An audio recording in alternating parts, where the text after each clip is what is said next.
Comment Dieu vous parle avant que vous rencontriez votre amour destiné? Carl Jung. Avez-vous déjà senti que quelque chose était sur le point d'arriver dans votre vie sans savoir exactement quoi?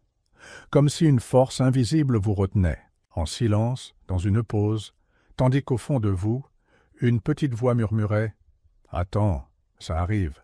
Peut-être avez-vous ressenti cette voix en marchant seul, en regardant le ciel nuageux à la fin de la journée ou en étouffant vos larmes. Avant de dormir.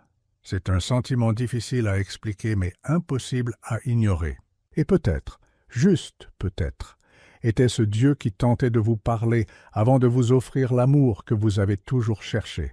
Aujourd'hui, je veux vous guider vers quelque chose qui dépasse la psychologie, qui dépasse la religion, quelque chose qui relie l'invisible de l'âme et la sagesse des siècles.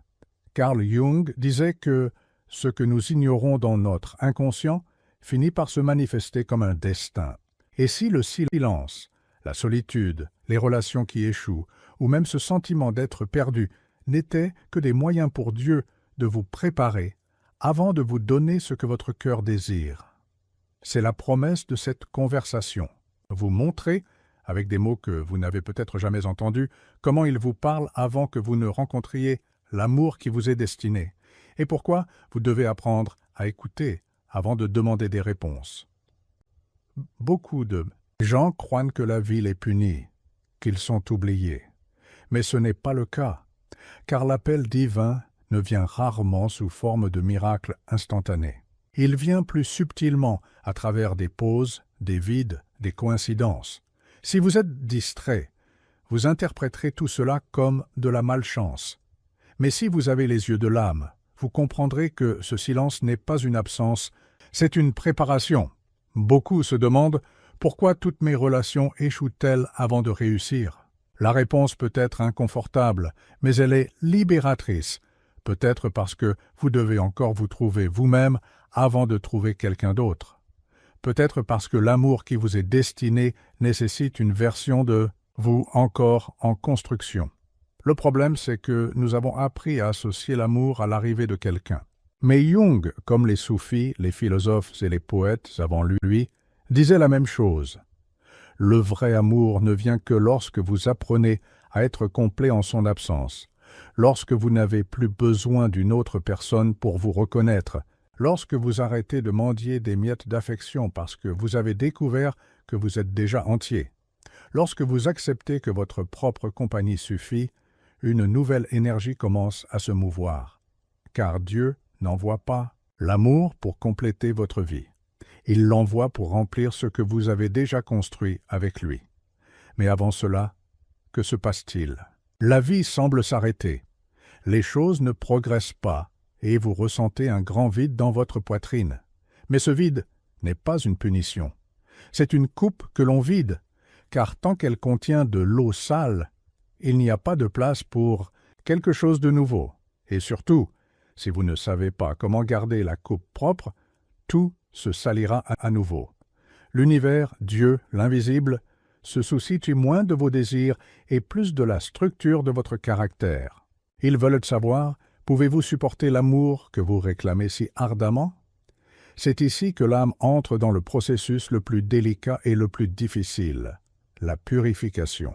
Mais cette purification ne se fait pas dans des retraites d'Askir-sich spirituelles coûteuses ou avec des phrases toutes faites. Elle se produit dans le silence, le jour où vous ne recevez aucun message, et décidez de sourire malgré tout, dans le moment où quelqu'un vous rejette et où vous ne laissez pas cela définir votre valeur, dans le choix de rester stable même lorsque tout en vous veut retourner à la zone de confort. Dans ces petites décisions invisibles, votre âme dit à Dieu « Je suis prêt ». Jung appelait cela la rencontre avec soi-même. C'est lorsque le moi qui veut tout contrôler, être aimé à tout prix, commence à disparaître, et que reste l'essence. Qui êtes-vous sans effort, sans masque, sans défense, sans besoin? Dans cette version de vous, propre, guéri, aligné, l'amour qui vous est destiné commence à prendre sens. Mais attention, cet amour ne viendra pas pour guérir vos blessures, il viendra lorsque vous aurez appris à en prendre soin. Il ne viendra pas pour vous sauver, mais lorsque vous comprendrez que vous n'avez pas besoin d'être sauvé. Avant qu'il n'arrive, la vie vous testera. Elle vous laissera seul, vous montrera vos vides, non pour vous torturer, mais pour voir si vous cherchez encore quelqu'un pour vous échapper, ou si vous avez enfin appris à rester avec vous-même. Vous ne rencontrerez pas l'amour de votre vie au sommet de votre désespoir, mais au sommet de votre être. Pas au moment où vous suppliez d'être choisi, mais lorsque vous vous serez déjà choisi. Car le vrai amour ne naît pas du besoin, mais de l'abondance. Il ne demande pas, il donne. Il ne s'impose pas, il partage. Et on ne peut partager que ce que l'on a déjà en soi. Et cette chose, mon ami, c'est ce que Dieu construit en vous maintenant, dans le silence, dans l'attente, dans les jours où rien ne semble se passer. Mais quelque chose se passe en vous.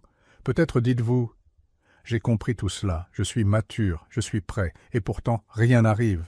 Et je vous dis, cela aussi fait partie du processus. Car, après avoir compris, commence un autre test, celui de la constance. Dieu veut savoir si vous resterez fidèle à cette nouvelle version de vous-même, même sans récompense immédiate. Il veut voir si votre amour pour vous-même est inconditionnel, comme le disait Jung. Tout ce qui ne devient pas conscient en nous revient comme un destin. Et peut-être que le destin que vous désirez tant n'est pas encore arrivé parce que vous n'êtes pas encore devenu conscient, aligné avec lui. Vous voulez l'amour, mais vous vous sentez encore abandonné. Vous voulez la connexion, mais vous portez encore des blessures. Vous voulez la légèreté, mais vous agissez encore comme quelqu'un qui a besoin de tout contrôler. Alors la vie vous maintient en place, non pour vous frustrer, mais pour vous aligner sur le bon chemin.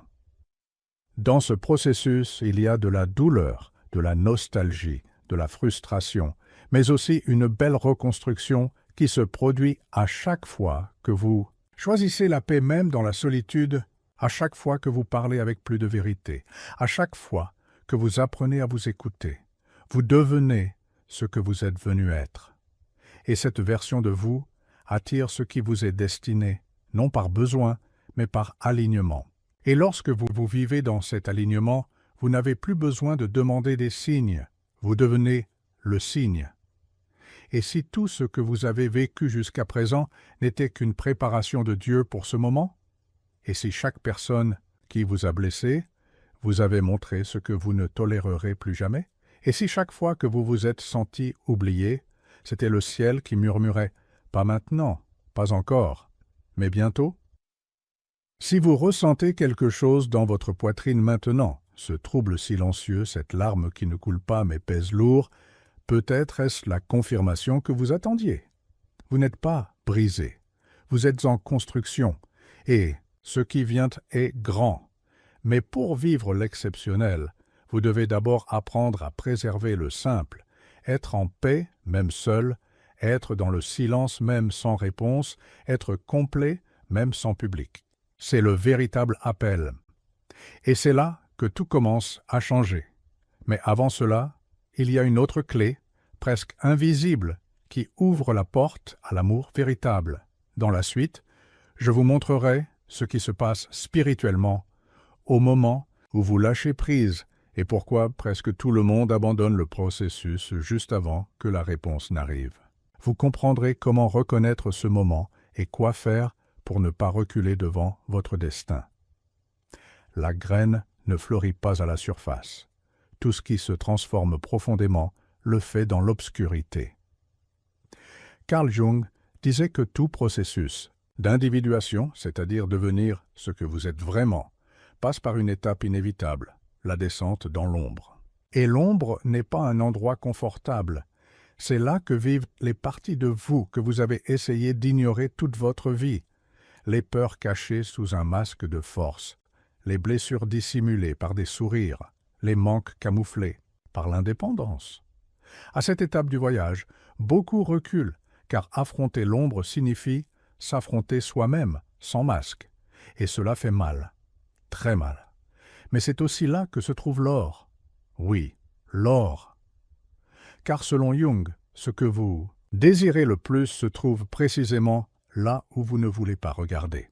Voici une vérité fascinante. Des études menées par le psychologue Richard Tedeschi dans les années 90 ont montré qu'environ 70% des personnes confrontées à des traumatismes majeurs, pertes, séparations, maladies graves, rapportent, après un certain temps, une croissance personnelle significative, un renforcement des relations et une plus grande clarté sur le sens de la vie. Ce phénomène s'appelle la croissance post-traumatique. En d'autres termes, les gens ne grandissent pas malgré la douleur, mais à cause d'elle. Alors, pourquoi craignons-nous tant la douleur? Parce que nous la confondons avec l'abandon. Nous confondons le vide avec la punition.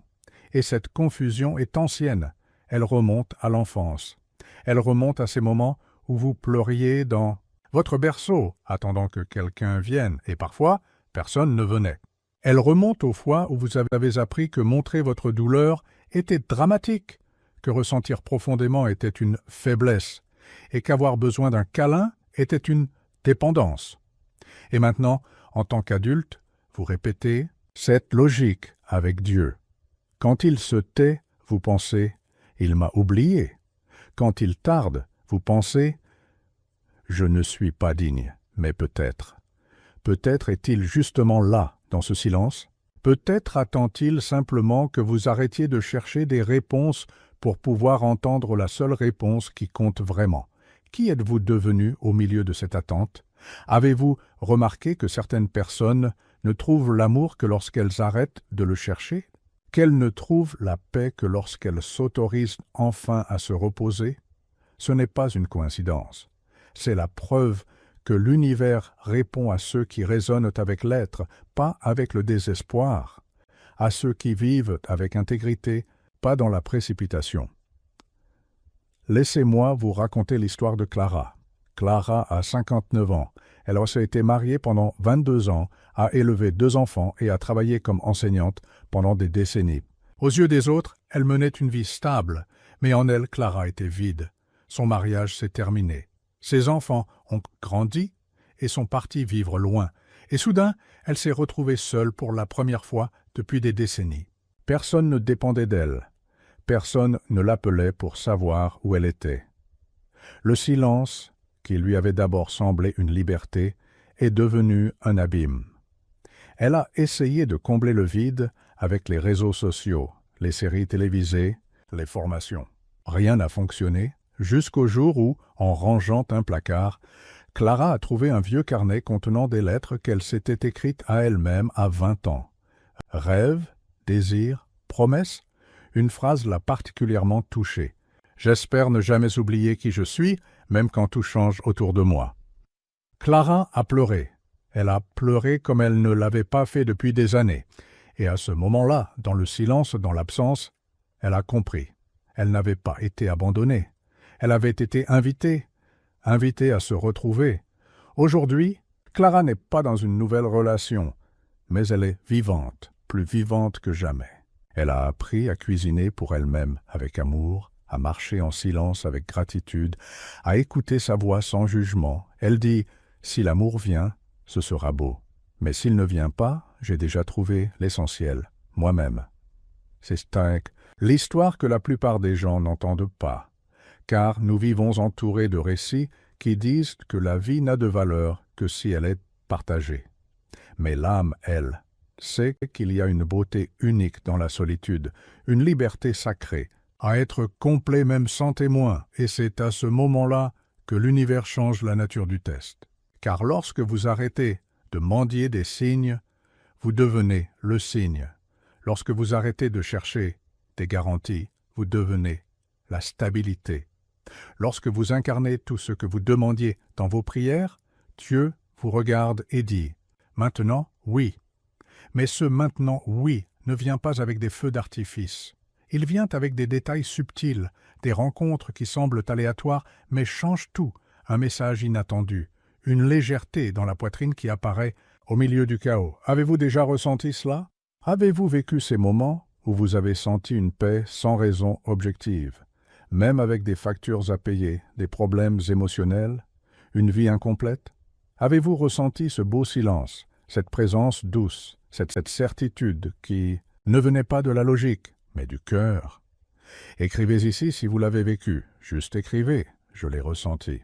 Cela peut sembler simple, mais vous ne savez pas à quel point cela peut toucher quelqu'un qui ressent la même chose en ce moment même, mais qui croit être seul. Voici une autre vérité fascinante. Les scientifiques ont découvert que lorsque deux personnes partagent des expériences émotionnelles profondes, même virtuellement, leur cerveau active les zones liées à l'empathie, l'appartenance et la régulation émotionnelle. En d'autres termes, vous guérissez et êtes guéri simplement en partageant. Et si c'était le véritable but de tout ce que vous avez vécu jusqu'à présent? Devenir, par votre authenticité, une personne qui guérit les autres, en silence, qui les inspire non pas par ce qu'elle a, mais par la façon dont elle choisit de continuer même sans garantie. Carl Jung disait que l'illumination ne vient pas en imaginant des êtres de lumière, mais en prenant conscience de ce qui existe dans l'obscurité. Et cela inclut votre obscurité, vos mauvais jours, vos rechutes, vos déclencheurs. Le changement n'exige pas la perfection. Il exige la présence. Et vous êtes peut-être plus proche que vous ne le pensez. Car la douleur que vous ressentez maintenant n'est plus la douleur de l'abandon. C'est la douleur de la naissance. La douleur de celui qui se libère enfin de ces vieilles chaînes, des vieilles histoires, des « je suis comme ça » qui ne vous conviennent plus. Vous n'avez pas besoin de savoir ce qui arrivera demain. Vous n'avez qu'à honorer qui vous avez choisi d'être aujourd'hui. Et cela suffit, car la vie répond aux vibrations de votre intégrité, pas à la force de votre impatience. Alors, si aujourd'hui est difficile, si tout semble sombre, si vous vous sentez sans direction, respirez, ressentez. Et souvenez-vous, vous n'êtes pas puni. Vous êtes préparé. Et l'amour qui viendra ne viendra pas pour vous sauver. Il viendra pour célébrer tout ce que vous êtes devenu.